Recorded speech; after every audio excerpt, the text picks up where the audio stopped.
Indonesia merupakan negara yang memiliki keberagaman yang sangat luas, mulai dari suku, agama, ras, budaya, hingga latar belakang sosial masyarakatnya.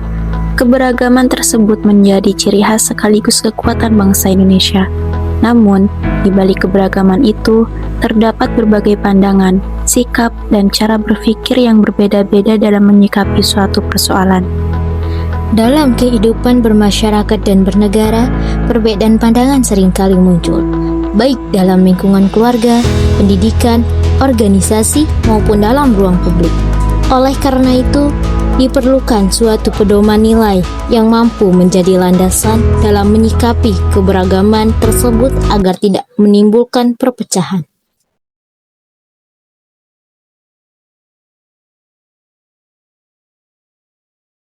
Nisa, kayaknya bukunya kurang cocok deh. Aku mau nyari dulu ya.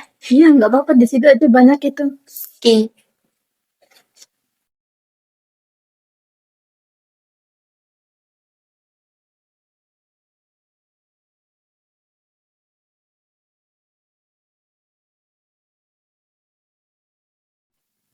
Habis sih gabung ya Kak. Oh iya, silakan duduk aja.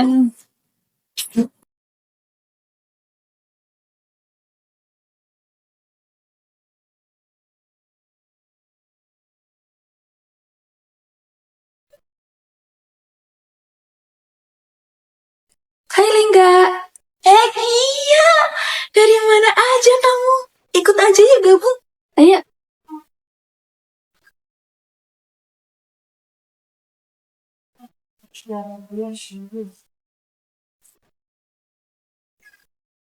Teman-teman, aku ada temen nih. Kenalin. Hai. Hai juga. Sini gabung. Sini kamu duduk. Kenalin Kia, nama aku Diva. Kia. Kamu dari mana?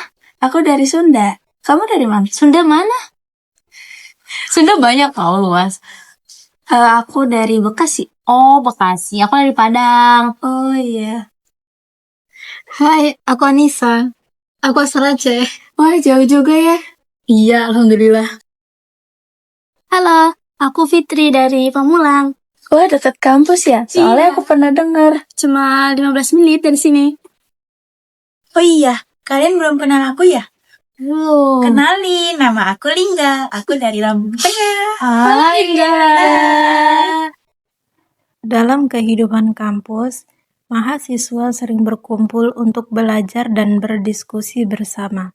Dari proses membaca dan memahami berbagai sumber, inilah muncul beragam sudut pandang dan cara berpikir. Teman-teman, kalian udah belajar buku ini belum? Udah tuh, aku udah baca. Aku sih udah baca bab 1, tapi jujur aja ya aku masih agak bingung. Kenapa sih harus belajar metodologi? Kan yang penting ajarannya. Nah, kataku justru itu tahu poinnya, Lingga. Jadi tuh kita metodologi ini tuh kan kita mempelajari atau memahami ajaran Islam. Nah, kalau misalnya kita nggak mempelajari ini, nanti kita jadi kayak salah tafsir gitu, salah baca. Jadi penting banget tau kita harus belajar itu. Tapi metode itu banyak banget. Ada yang pakai pendekatan normatif, ada yang historis, ada juga yang kontekstual. Jadi malah ribet sih. Nah, menurutku justru menarik karena Islam itu luas. Kalau kita hanya memakai satu pandang, maka kita akan kehilangan makna. Ya nggak sih? Nah, setuju. Menurut aku, metodologi itu membawa kita makin dekat dengan nilai-nilai Islam, bukan malah berdebat soal siapa yang paling benar.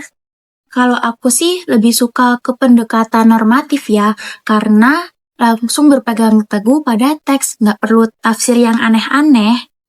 Dan story itu juga penting tahu kan, kita biar kayak kita tahu tentang konteks ayat atau hadisnya itu yang kita pahami itu tuh berasal dari mana.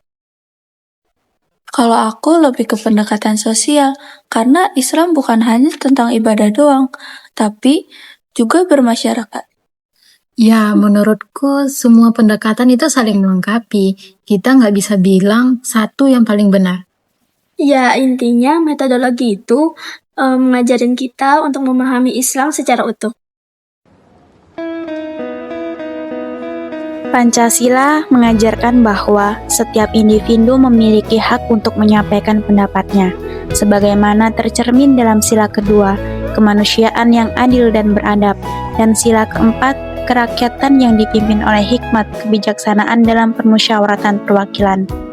Perbedaan pendapat bukanlah sesuatu yang harus dipertentangkan secara emosional atau diselesaikan dengan kekerasan, melainkan dijadikan sebagai sarana untuk mencapai keputusan bersama melalui musyawarah dan mufakat.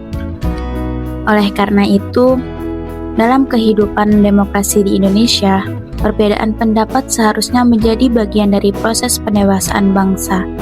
Mahasiswa sebagai generasi intelektual diharapkan mampu menyampaikan pendapat secara kritis, santun, dan beretika sesuai dengan nilai-nilai Pancasila, sehingga tercipta kehidupan bermasyarakat yang adil, damai, dan harmonis.